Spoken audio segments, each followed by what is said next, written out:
ನಮಸ್ಕಾರ ಸ್ನೇಹಿತರೆ, ನಮ್ಮ ಮೈಥಾಲಜಿ ಮೀಡ್ಸ್ ಮೀ ಚಾನೆಲ್ಗೆ ನಿಮಗೆಲ್ಲರಿಗೂ ಸ್ವಾಗತ. ಸರಳ ಸುಂದರ ಕಾಂಡ. ಶ್ರೀ ಸೀತಾರಾಮ ಹನುಮದ್ಭ್ಯೋ ನಮಃ. ಶ್ರೀ ಗುರುಭ್ಯೋ ನಮಃ. ಹನುಮಂತನು ಸೀತಾಮಾತೆಗೆ ಮತ್ತೆ ನಮಸ್ಕರಿಸಿ ಹೊರಟಾಗ ಜಾನಕಿಯು ಎಲ್ಲರಿಗೂ ತನ್ನ ಕ್ಷೇಮವನ್ನು ತಿಳಿಸಿ ಬಿಡುಗಡೆಯ ಉಪಾಯ ಮಾಡುವಂತೆ ಪ್ರೋತ್ಸಾಹಿಸಬೇಕೆಂದಳು. ಆಗ ರಾಮದೂತನು, ಅಮ್ಮ, ಶ್ರೀರಾಮನು ಅಪ್ರತಿಮ ವೀರನು. ಆತನು ಯಾರನ್ನಾದರೂ ಎದುರಿಸಬಲ್ಲನು. ನಿನಗಾಗಿ ಇಡೀ ಜಗತ್ತನ್ನೇ ವಶಪಡಿಸುವ ಶಕ್ತಿ ಆತನಿಗಿದೆ ಎಂದು ನುಡಿದನು. ಹೇ ವೀರ, ನೀನು ಇಂದು ವಿಶ್ರಾಂತಿ ಪಡೆದು ನಾಳೆ ಹೊರಡು. ನಿನ್ನಿಂದ ನನಗೆ ಎಷ್ಟೋ ನೆಮ್ಮದಿ ಸಿಕ್ಕಿದೆ. ಆದರೆ ಕಪಿ ಕಟರಿಗಳ ಸೇನೆಯ ಬಲದ ಬಗ್ಗೆ ನನಗೆ ಸಂಶಯವಿದೆ. ಈ ಸಾಗರವನ್ನು ದಾಟಲು ವಾಯು ನೀನು, ಗರುಡ ನೀನು ಮೂವರಿಗೂ ಮಾತ್ರ ಸಾಧ್ಯ. ನೀನೊಬ್ಬನೇ ನನ್ನನ್ನು ಬಿಡಿಸಬಲ್ಲೆ. ಆದರೆ ನನ್ನ ವಿಮೋಚನೆಯ ಕೀರ್ತಿ ರಾಮನಿಗೆ ಬರಲಿ. ಆತನು ಇಲ್ಲಿ ತನ್ನ ಪರಾಕ್ರಮವನ್ನು ತೋರಿಸುವಂತೆ ಪ್ರೇರೇಪಿಸು ಎಂದಳು. ಸೀತೆಗೆ ಸಾಂತ್ವನ. ಆಂಜನೇಯನು, ತಾಯಿ, ನಿನ್ನನ್ನು ಇಲ್ಲಿಂದ ಬಿಡುಗಡೆ ಮಾಡಿಸುವುದರಲ್ಲಿ ಸುಗ್ರೀವನು ದೃಢ ನಿಶ್ಚಯ ಮಾಡಿದ್ದಾನೆ. ಕಪಿಗಳು ಬಲಶಾಲಿಗಳು. ಕೆಲವರಿಗೆ ನನಗಿಂತ ಬಲವಿದೆ. ನಾನೊಬ್ಬ ಸಾಮಾನ್ಯ ದೂತನಾಗಿ ಬಂದಿರುವೆ. ನೀನು ಸ್ವಲ್ಪ ಸಮಾಧಾನದಿಂದ ಇದ್ದರೆ ರಾಮ ಲಕ್ಷ್ಮಣರು ಇಲ್ಲಿಗೆ ಬಂದು ರಾವಣನ ಅವನ ಸೇನೆಯೊಡನೆ ಹೋರಾಡುತ್ತಾರೆ. ರಾಕ್ಷಸರ ನಿರ್ಮೂಲನೆಗೊಳಿಸಿ ನಿನ್ನನ್ನು ಅಯೋಧ್ಯೆಗೆ ಕರೆದೊಯ್ಯುತ್ತಾರೆ. ನೀನೇ ರಾವಣನ ಸಂಹಾರವನ್ನು ನೋಡುವೆ. ಸದ್ಯದಲ್ಲೇ ನಿನಗೆ ಪ್ರಿಯ ಸಮಾಗಮವಾಗಲಿದೆ. ಅಲ್ಲಿಯವರೆಗೆ ಸಹಿಸಿಕೊಂಡಿರು ಎಂದು ಧೈರ್ಯ ನೀಡಿದನು. ಸೀತೆಯು ಹನುಮಂತನ ಧೈರ್ಯದ ಮಾತುಗಳನ್ನು ಕೇಳಿ ಉಲ್ಲಾಸಿತಳಾದಳು. ಬಂಜರು ಭೂಮಿಯ ಮೇಲೆ ಮಳೆ ಹನಿ ಬಿದ್ದಂತೆ ಅವಳಿಗೆ ಉತ್ಸಾಹ ಮೂಡಿತು. ಹಿಂದೆ ತನ್ನ ಅಳಿಸಿ ಹೋದ ತಿಲಕವನ್ನು ರಾಮನು ಮತ್ತೆ ಇಟ್ಟಿದ್ದನು ನೆನಪಿಸಿಕೊಂಡಳು. ಇದು ನನ್ನ ಚೂಡಾಮಣಿ. ಇದನ್ನು ನೋಡಿ ರಾಮನಿಗೆ ನನ್ನ ನೆನಪಾಗಿ ನಿನ್ನ ಮಾತಿನಲ್ಲಿ ವಿಶ್ವಾಸ ಮೂಡುತ್ತದೆ ಎಂದು ಹೇಳಿದಳು. ನಿನ್ನ ಪ್ರಯಾಣ ಸುಖಕರವಾಗಲಿ ಎಂದು ಸೀತೆ ಹೇಳಿದಳು. ಹನುಮಂತನು ಅಲ್ಲಿಂದ ಹೊರಟನು. ಅಶೋಕವನ ಧ್ವಂಸ. ಆಂಜನೇಯನು ರಾಕ್ಷಸರನ್ನು ತಾನೇ ದಂಡಿಸಿದರೊಳಿತು ಎಂದು ಬಗೆದು ಅಶೋಕವನವನ್ನು ಧ್ವಂಸ ಮಾಡಿದನು.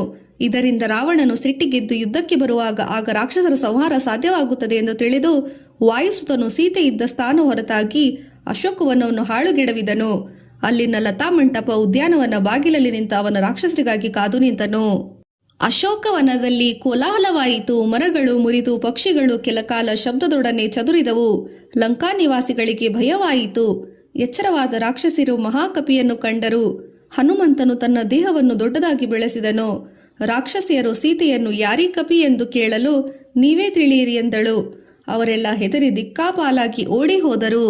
ರಾವಣನ ಬಳಿ ಹೋದ ಕೆಲವರು ಅಶೋಕವನದಲ್ಲಿ ಕೋಲಾಹಲವನ್ನೆಬ್ಬಿಸುತ್ತಿರುವ ಕಪಿಯ ಬಗ್ಗೆ ತಿಳಿಸಿ ಅದನ್ನು ರಾಮನ ಅಥವಾ ಕುಬೇರನ ದೂತನೇ ಇರಬೇಕು ಎಂದರು.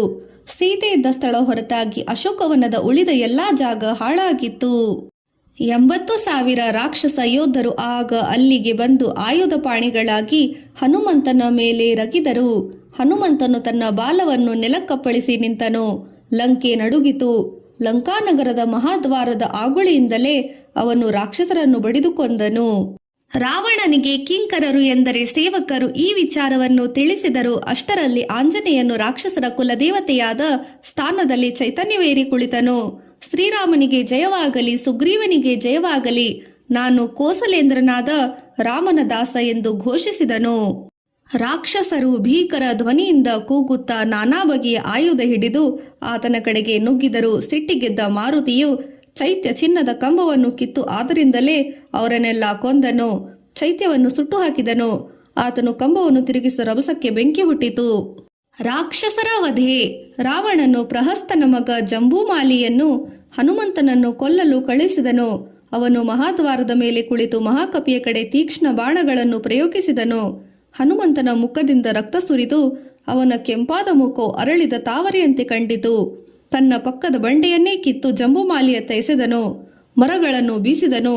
ಕೊನೆಗೆ ಅಂಗುಳಿಯಿಂದಲೇ ಜಂಬೂಮಾಲಿಯ ಎದೆಗೆ ಅಪ್ಪಳಿಸಿ ಕೊಂದು ಹಾಕಿದನು. ಅವನು ಸತ್ತು ನೆಲದಲ್ಲಿ ಉರುಳಿದನು. ಹನುಮಂತನು ನಂತರ ಬಂದು 7 ಮಂದಿ ಮಂತ್ರಿ ಕುಮಾರರನ್ನು ಸಂಹರಿಸಿ ಮತ್ತಷ್ಟು ಸಂಖ್ಯೆಯ ರಾಕ್ಷಸರನ್ನು ನಿರೀಕ್ಷಿಸುತ್ತಾ ನಿಂತನು. ಹನುಮಂತನಿಂದ ಮಂತ್ರಿ ಪುತ್ರರ ವಧೆ ವಿಚಾರ ತಿಳಿದ ರಾವಣನಿಗೆ ಕೋಪ ಚಿಂತೆಯಾಯಿತು. ಆದರೆ ತೋರ್ಪಡಿಸದೆ ವಿರೂಪಾಕ್ಷ, ಯುಪಾಕ್ಷ, ದುರ್ಧರರ, ಪ್ರಘ್ನ, ಭಾಸ್ಕರಣರೆಂಬ ಪಂಚಸೇನಾಪತಿಗಳನ್ನು ಕರೆದು ಕಪಿಯನ್ನು ದಂಡಿಸಲು ಕಳುಹಿಸಿದನು. ರಾವಣನು ಈ ಕಪಿಯನ್ನು ನೋಡಿದರೆ ವಾಲಿ ಸುಗ್ರೀವ ಜಾಂಬವಂತರ ಮೌ ನೆನಪಾಗಿ ಬರುವುದೆಂದನು. ಆದ್ದರಿಂದ ಅದನ್ನು ಸೆರೆ ಹಿಡಿದು ತರುವುದೆಂದು ಲೇಸೆಂದು ಸೇನಾಪತಿಗಳಿಗೆ ಸೂಚಿಸಿದನು. ಅವರು ಸೇನೆ ಆಯುಧ ಸನ್ನದ್ಧರಾಗಿ ಕಪಿಯ ಬಳಿಗೆ ಹೋಗಿ ಮುತ್ತಿಗೆ ಹಾಕಿದರು.